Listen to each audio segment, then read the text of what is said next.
Hey guys, Joel Seaman here. In this video, I want to give a quick overview of what a proper hip hinge is and is not, as well as provide a simple cue that I like to use with my athletes and clients to teach them how to hip hinge properly.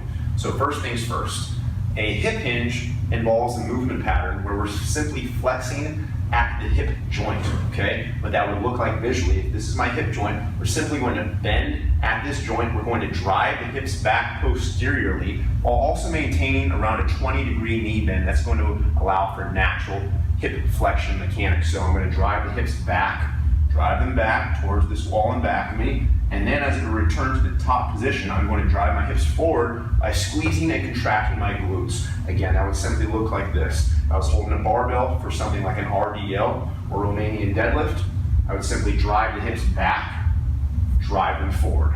Drive the hips back, keeping the spine neutral, drive them forward.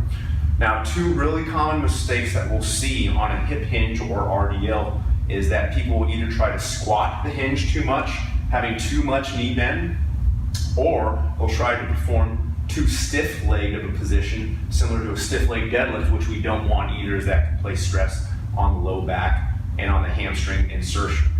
So a cue that I like to use with my athletes and clients to really teach proper hip hinge technique is I simply tell them to use the double string analogy. All that means is I'm going to imagine that I have a string on my chest and a string on my butt. And as I bend over and keep soft knees the entire time, I'm going to imagine this string pulling my chest over towards the floor and this string pulling my hips up and back towards the ceiling. And that really helps promote those optimal mechanics because it gets our torso to tilt over while keeping the hips back and really promotes optimal hip hinge technique. So try that double string analogy and give it a shot. Let me know what you think, all right? Thanks.